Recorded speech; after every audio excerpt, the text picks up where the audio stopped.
Boa noite, amigos. Nós recebemos com muita honra o general Richard Nunes, que é comandante militar do Nordeste.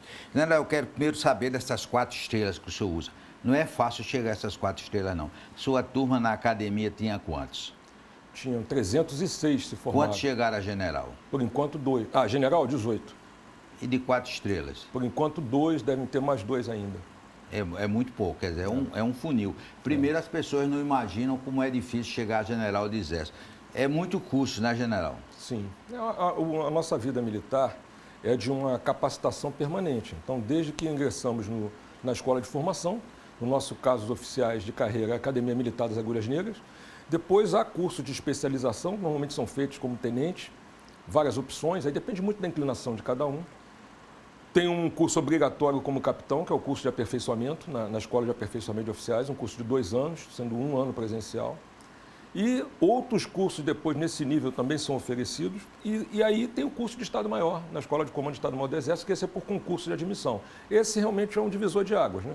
E nesse curso já existe um funil grande para realizar o curso de Estado-Maior. São 2 anos de curso.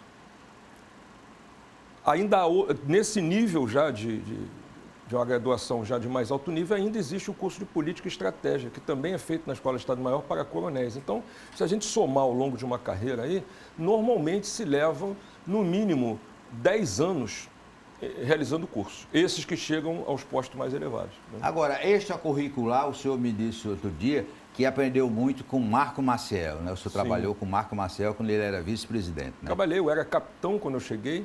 Fui selecionado pelo Exército para ser ajudante de ordens dele quando vice-presidente. Não o conhecia pessoalmente.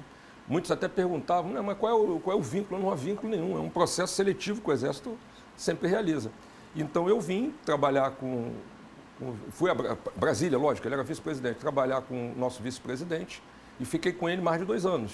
Foi uma experiência extraordinária. Aprendi muito sobre o Brasil, muito sobre a própria dinâmica da atuação política de um homem com aquela envergadura, e para mim foi um aprendizado extraordinário. Agora, ele não dormia, né? Era como era. O senhor trabalhava muito, ele não dormia, não. Era um horário difícil. Havia semanas ali que eu só via meus filhos, eu falava com eles só no fim de semana, porque chegava num horário tardio, já estava todo mundo dormindo, e saía quando, né, eles ainda estavam dormindo também. Acontecia muito. Às vezes tinha umas semanas que eu só via meus filhos no fim de semana. Mas antes o senhor já havia servido aqui no Recife? Não, depois. Aí eu servi com o vice-presidente Marco Maciel. Isso foi nos idos de 96 a 98. No final de 98 eu encerrei minha atuação lá porque eu fui para uma missão fora do país, uma missão da ONU, na Guatemala. E essa é Buena Azul, né, na Guatemala, missão de paz. E no retorno eu fiz o curso de Estado-Maior. Após o curso de Estado-Maior, eu escolhi Recife para servir, na 10ª Brigada, ali no Curado, comando da 10ª Brigada. Então eu fui servir como major, com o curso de Estado-Maior, no comando da nossa 10ª Brigada de Infantaria Motorizada, que tem sede aqui no Recife. Agora, o senhor teve uma participação muito importante na segurança do Rio de Janeiro. A situação das milícias, o senhor que foi secretário de Segurança Pública do Rio de Janeiro, tem jeito, general? Tudo tem jeito. É tudo uma questão de colocar prioridade, seriedade na realização das políticas públicas e ter continuidade. Nós havíamos sinalizado na intervenção, com o nosso planejamento estratégico, com os programas que foram desenvolvidos, com as ações que foram realizadas, que aquele era o caminho que achávamos que poderia dar certo, mas não houve continuidade. Então, esse é um problema sério, é a falta de continuidade de determinadas políticas que, no nosso caso, foram estudadas com afinco e os resultados foram colhidos ainda no ano da intervenção. No ano da intervenção, nós tivemos os indicadores mais baixos de criminalidade no Rio de Janeiro, os indicadores mais baixos de morte de agentes de segurança, né? E tivemos uma retomada da autoestima, inclusive das corporações. Nós assumimos a intervenção em fevereiro de 2018, após um carnaval caótico, em que a imagem que se passou para o Brasil e para o mundo era de uma terra sem lei. E entregamos a intervenção no final de dezembro daquele ano com a taxa de ocupação da ordem de 100% na rede hoteleira, com um Réveillon extraordinariamente bem conduzido, sucedido, seguro, as pessoas se sentindo novamente confiantes em sair às ruas do Rio de Janeiro. Então tem jeito. Agora, como é comandar o Comando Militar do Nordeste? Aliás, esse cargo do senhor já deu 2 presidentes da República, Costa e Silva e Castelo Branco. Quer dizer, para o senhor pode ser o terceiro, quem sabe, né? Acho O que destino está aí, né? Deus sabe o que faz, mas acho que não é o meu caminho, não. Ô, general, o Comando Militar do Nordeste atinge quantos estados? 8. 8 estados. São 8 estados da região Nordeste, porque o Maranhão não pertence ao Comando Militar do Nordeste, está com o Comando Militar no Norte, que tem sede em Belém. Então é do Piauí à Bahia. Né? 8 estados, é o Comando Militar de Área do Exército Brasileiro com o maior número de unidades da Federação. Né? Então isso, para nós, é um desafio de relações institucionais, porque em cada estado desse, claro, nós temos que ter muito boas relações com os poderes, com os órgãos de segurança pública, com as agências do Estado, e nós temos dado uma grande ênfase a essas relações institucionais. Entendemos que elas fazem parte da nossa comunicação estratégica. Não basta ter um bom sistema de comunicação social, não basta fazer isso que eu estou fazendo aqui agora, né? Dando uma entrevista para um programa de tanta visibilidade, isso é importante, mas isso tem que ser complementado também por uma rede de relacionamentos, de parcerias, de pessoas e organizações que entendam que o bem comum deve prevalecer e que nós temos que trabalhar de mãos dadas. E é isso que nós temos tentado fazer. Ô, general, a vinda da Escola de Sargentos do Exército é uma coisa importantíssima para Pernambuco, né? E para o Exército. E para o É Exército. importantíssimo para Pernambuco, para a região Nordeste do nosso país e é muito importante para o Exército Brasileiro. Por quê? Porque aqui está a origem do nosso Exército. Em Guararapes, nós tivemos a forja da ideia de pátria. Os heróis de Guararapes são os precursores da pátria brasileira e também em Guararapes nós tivemos a primeira força militar organizada nesse país para defender a nossa terra. Então, de certa forma, trazer a escola para cá é realçar esse aspecto, é nós valorizarmos a nossa história, valorizarmos as nossas tradições, valorizarmos o valor do brasileiro, né, do cidadão brasileiro, numa terra onde nós temos a origem disso tudo. Então, é importante para Pernambuco, porque demonstra a confiança que o Exército tem na estrutura que Pernambuco pode proporcionar ao funcionamento dessa escola, mas é muito importante para o Exército, porque, de certa forma, é valorizar o seu berço. Então, nós estamos muito confiantes, muito animados e uma grande iniciativa vem por aí. Ô, general, o que é esse mantra que o senhor diz toda hora? Braço forte e mão amiga, o que é isso? Esse slogan é de uma grande felicidade, né? Ele foi cunhado há pouco mais de 30 anos lá no Centro de Comunicação Social do Exército. Houve ali um concurso informal para que se buscasse um slogan. E esse slogan é de uma enorme felicidade, tanto que ele já foi analisado aí até em escolas de comunicação, que ele é a síntese de uma força armada que tem, por sua razão de existir, uma força armada existe para aplicar o poder militar quando necessário, em defesa da soberania do país e para manter, garantir a lei e a ordem, como prevê o artigo 142 da Constituição. Então, o braço forte é a síntese da missão que é dada a uma força armada. Mas nós somos além, porque a nossa interface, a nossa interação com a sociedade é tão grande, desde Guararapes, essa identificação do Exército com o seu povo, que nós sempre temos um olhar humanitário para ajudar aqueles que mais necessitam. E isso no Nordeste é evidente. O que é a Operação Carro-Pipa? Né? O que são essas ações assistenciais que temos realizado no combate à pandemia da Covid-19?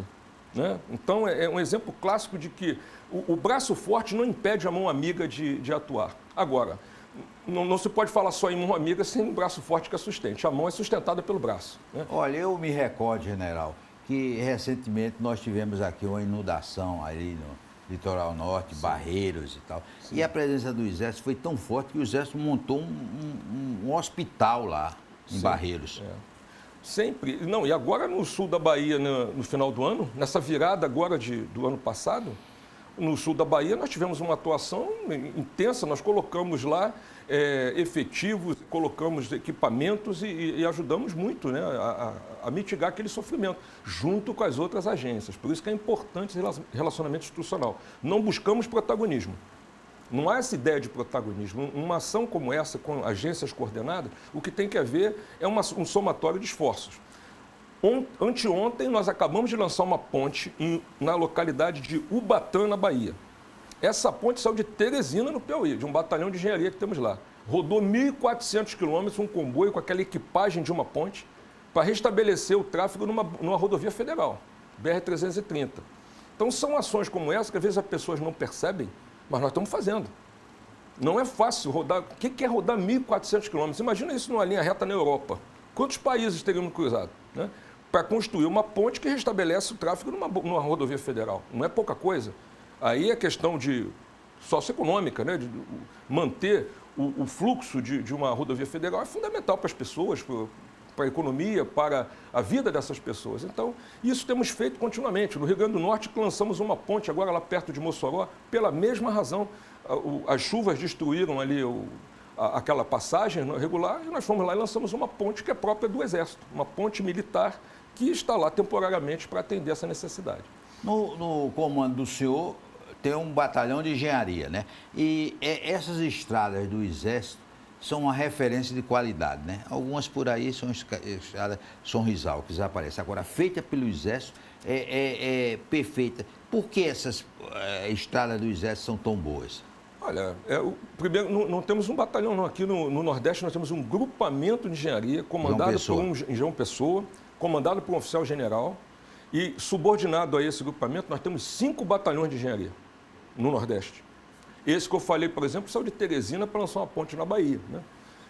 Temos um batalhão em Barreiras, na Bahia, que está construindo uma parte da Ferrovia Integração Oeste-Leste, chamada FIOL.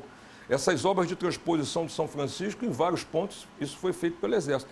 A qualidade das obras é inegável, primeiro, porque não há uma ideia de se fazer mais determinadas obras para ter um lucro máximo. Não é o nosso objetivo. A gente realiza obras para adestrar a nossa tropa, porque a engenharia do Exército, ela treina para a guerra realizando essas obras na paz.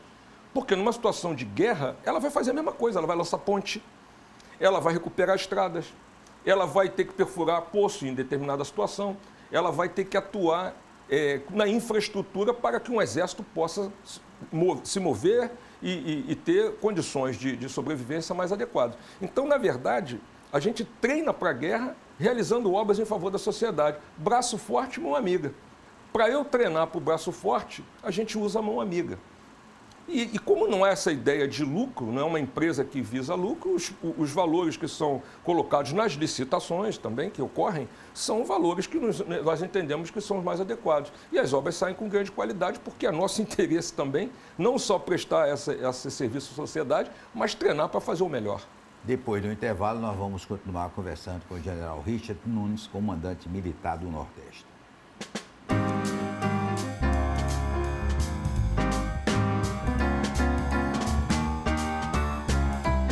O colunista social João Alberto recebe grandes personalidades da sociedade pernambucana. Os assuntos do momento, política, economia e tendências fazem parte de um bate-papo descontraído e em grande estilo. Que é aprovado por 99% dos pernambucanos. João Alberto Informal, de segunda a sábado, 10 para as 7 da noite, na TV Tribuna.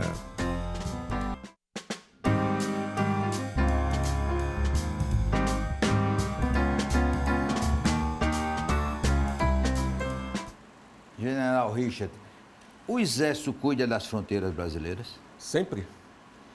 Não é a missão nossa em relação à fronteira, não é uma missão de controle de entrada de pessoas e mercadorias. É uma missão de defesa da pátria. O nosso objetivo é outro. A gente não pode confundir defesa com segurança pública. Para realizar a segurança na área de fronteira, nós temos os órgãos de segurança pública que têm esse encargo. Mas nós estamos na área de fronteira e, como a nossa atuação entre agências é muito estimulada, nós participamos frequentemente de operações, né? Exemplo são as operações Ágata.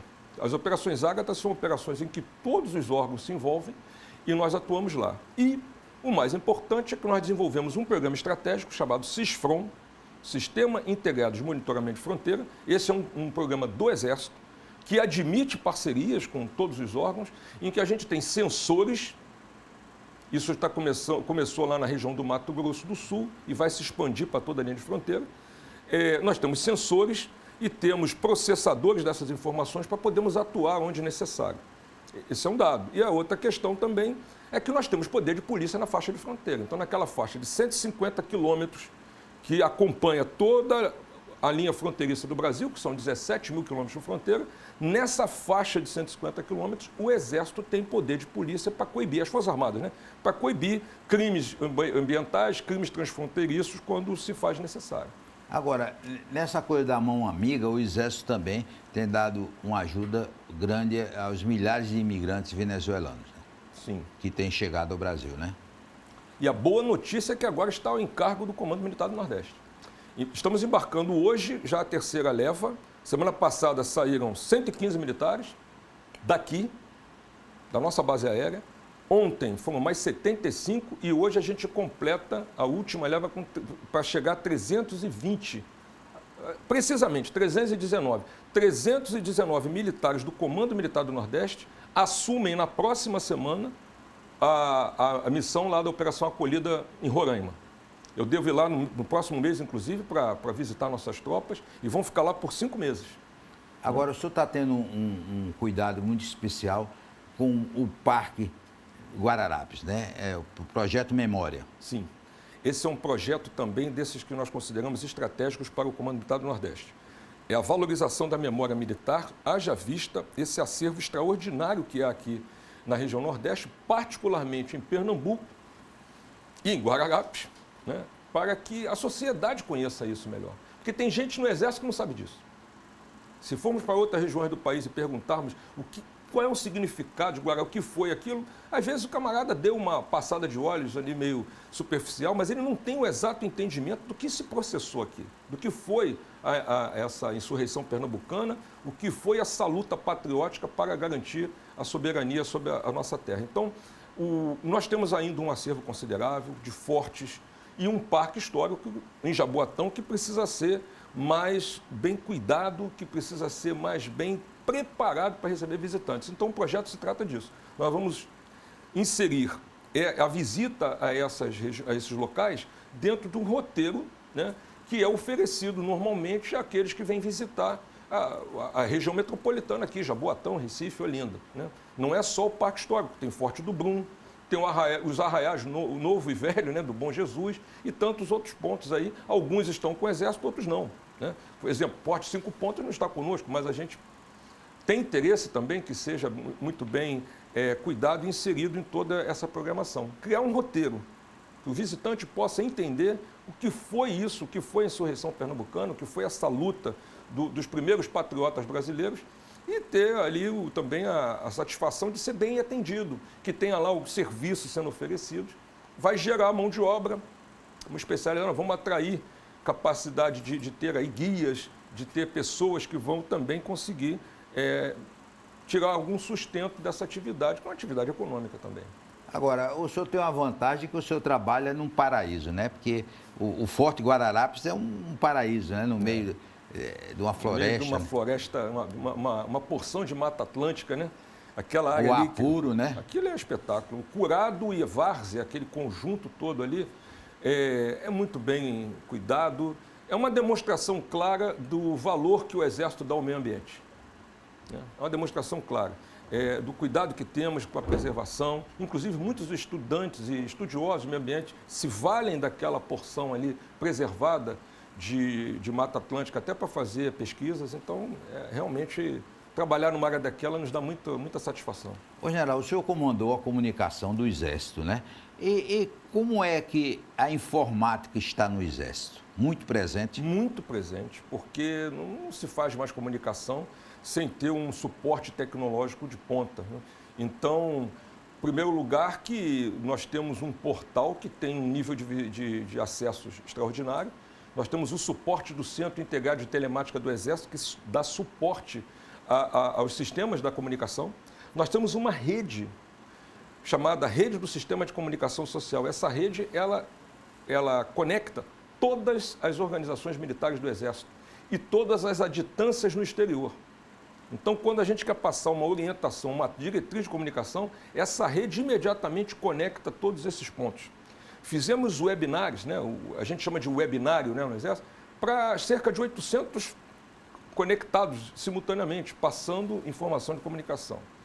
As nossas plataformas de mídias sociais são extraordinariamente bem seguidas. Nós temos cerca de 8 milhões de seguidores nas 4 principais, que o YouTube, o Facebook, o Twitter e o Instagram. São 8 milhões de seguidores, né? O nosso YouTube deve bater 1 milhão aí daqui a pouco. Já estava com quase 980 mil seguidores no nosso canal do YouTube. Então, para tudo isso, a gente precisa ter uma eficiência muito grande. E criamos a inteligência artificial da comunicação. Então, nós temos hoje o Max.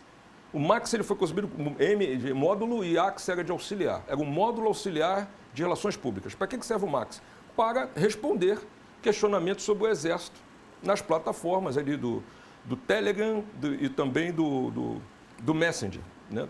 Era para isso. Mas ficou tão bom que nós demos uma carreira para essa inteligência artificial. Desenhamos lá um avatar, ele entrou como recruta e ele hoje é cabo. Daqui a pouco vai chegar general, daqui a pouco está general. Ele né? vai fazer a escola de sargentos. Vai fazer, Vai, né? vai passar na prova, né? E vem fazer aqui, estudar aqui. Vai, olha aí. Então, é extraordinário o trabalho, que esse Max substitui uma mão de obra realmente natural, humana, fantástica, né? Ele roda 24/7 respondendo tudo que é pergunta sobre o Exército. Recentemente, o senhor fez aqui um evento de soltar foguetes. O que foi aquilo ali? Em Aldeia. Foi o Astros, foguetes o Astros. Um dos programas estratégicos do Exército, já falei de um aqui hoje, que é o CISFRON. O outro é o programa Astros, que é o programa de mísseis e foguetes do Exército, que é algo muito avançado, que coloca o Exército brasileiro num patamar, né, de nivelamento com os principais exércitos do mundo. É um produto já comprovado em guerra, né, lá no Oriente Médio já foi empregado por alguns países. Tem sido um produto importante para a indústria brasileira, porque gera divisa, gera emprego, né? Às vezes o pessoal não tem consciência disso. Pô, uma indústria militar é adequada a um país? Claro que é, né? A indústria militar ela é uma indústria que gera emprego, gera pesquisa, desenvolvimento e inovação e gera divisas para o país na nossa pauta de exportações. E para o Exército gera dissuasão, porque quem tem um sistema como o Astros demonstra claramente, olha, essa terra está defendida. Alto lá, pense duas vezes, porque aqui tem meios de defesa sofisticados. E nós atraímos para cá exatamente para mostrar que o Astros, que tem sede lá perto de Brasília, no estado de Goiás, a localidade é Formosa, nós temos lá o nosso Forte Santa Bárbara, onde estão todos os meios Astros concentrados, mas ele atua em qualquer ponto do país. Então, eles fizeram esse deslocamento de lá até aqui a nossa região para fazer o tiro aí no campo de instrução Marechal Newton Cavalcante, como o senhor estava lá e pôde acompanhar, né? É realmente um grande evento. Como é que a pessoa entra no Exército? Para ser sargento, como é? Para ser soldado é a convocação, né? Que é obrigatória, sim, né? E para ser sargento? Para ser de carreira, ou seja, para ter uma vida militar completa por toda a vida, ou seja, para ser da carreira profissional, o único meio é por concurso. Para ser sargento, ele realiza um concurso para... Não tem carteirada nem apadeamento, não. De jeito nenhum. Para ser sargento, ele ingressa por meio de um concurso nacional que, neste ano passado, foram 130 mil candidatos para 1.100 vagas. Né? Concurso nacional, amplo. E aí ingressa num curso de 2 anos. Um ano ele faz numa unidade de tropa e no outro ano ele vai para a escola de sargentos. Quando estiver construída a nossa escola aqui, ele vai fazer os 2 anos aqui. É um curso de 2 anos que dá um diploma de tecnólogo. Ele é de nível superior tecnólogo. Para ser oficial, aí são mais portas de entrada. A principal, que é a da linha bélica, os oficiais de infantaria, cavalaria, artilharia, então, é a AMAN, é a Academia Militar das Agulhas Negras. Para a linha de saúde, é a Escola de Saúde do Exército, que é aqui em Salvador. Já tem que ser médico formado para fazer a escola para ingressar no corpo de saúde do Exército. Aí faz um curso de 1 ano. Para o pessoal que tem outras formações universitárias de interesse da Força, exemplo, comunicação social, um jornalista, um professor de uma determinada disciplina, um bacharel em Direito. O Exército tem interesse nisso e tem um quadro complementar de oficiais que acompanha também a carreira, chega até tenente-coronel. Eles ingressam na escola também em Salvador, que é a Escola de Formação Complementar. Agora juntou as 2 escolas, foram juntadas lá em Salvador. E também faz um curso de 1 ano e depois ele segue a carreira. E tem ainda os engenheiros militares, que fazem o Instituto Militar de Engenharia, o IME, lá no Rio de Janeiro. Aí é um curso de 5 anos. Então são 4 portas para carreira. Agora, há também portas de entrada temporárias. O camarada pode ficar até 8 anos no Exército como tenente temporário, aí ele faz o CPOR, ou o NPOR, aqui no Recife, nós temos o CPOR, o Centro de Preparação de Oficiais da Reserva, que é dentro da estrutura do serviço militar. Tem um tal de tiro de guerra. O que é o tiro de guerra? O tiro de guerra é outra coisa. O tiro de guerra é um reservista de segunda categoria, que é preparado basicamente para a defesa territorial. Então, é muito útil para nós, porque é uma aula de cidadania. Onde tem um tiro de guerra, nós temos lá um sargento que conduz a instrução daqueles atiradores, normalmente de 5 às 7 da manhã, para não atrapalhar os estudos ou o trabalho dele. Ele é um horário limitado, ele tem uma formação muito mais restrita, né? Ele aprende aquela instrução básica, mas é muito útil em determinadas situações. Por exemplo, uma calamidade pública, aqueles atiradores podem apoiar a sociedade, né? Num caso de guerra, num conflito, eles realizam a defesa territorial, né, de determinadas instalações. Então, o tiro de guerra, na realidade, é uma escola de cidadania, né? Mas é um serviço militar, é uma forma de prestação de serviço militar. Ô, general, o senhor tem dois colégios militares na sua área? 3. 3? Tem... Fortaleza, Recife e Salvador. O senhor cuida com carinho deles? Isso aí é uma joia da coroa. É claro que eles não têm... A ligação conosco ela é uma ligação geográfica, como a gente chama de guarnição. Por exemplo, o Colégio Militar do Recife, qual é a ligação que ele tem comigo? Ele está na minha guarnição. Então, os aspectos que envolvam disciplina, né, alguns assuntos que corram lá, eu tenho que controlar isso. Agora, a parte pedagógica, nós temos um departamento no Exército para cuidar disso, que é o Departamento de Educação e Cultura do Exército. E tem uma diretoria dedicada somente aos colégios militares. Agora, todo evento que o senhor faz lá no Comando Militar do Nordeste, chama um grupo do Colégio Militar, né? Bom. Inclusive, naquela atividade lá do tiro do Astros, para eles entenderem o que é o Exército. É bom ter esses alunos. Nos colégios militares, a gente se preocupa muito com a formação do cidadão. Não é só o ensino tradicional, das disciplinas tradicionais, mas também uma educação moral e cívica, né? Civismo, de estimular o patriotismo. Então, é sempre que há atividades desse caráter nas unidades militares e quando é compatível com o currículo deles, a gente sempre atrai esses alunos para assistirem também. Maior média da aprovação em todo o vestibular. É levado muito a sério, né? Agora mesmo, durante a pandemia, esses 2 anos aí, os colégios militares não pararam. Sim, atenderam a legislação, atenderam as normas, mas o ensino à distância que o Colégio Militar proporcionou a esses alunos está comprovadamente aí dando muito certo e agora voltaram às aulas normais, né? Felizmente, né? Então, hoje nossos alunos estão lá estudando de novo, presencialmente, e são escolas que nos dão muito orgulho. Nós queremos agradecer ao general Richard Nunes e dar os parabéns realmente pelo carinho que a gente está vendo que ele tem aqui pelo Comando Militar do Nordeste e pelas ações que ele realizou e vai realizar, se Deus quiser. Um forte abraço e até a próxima semana, se Deus quiser.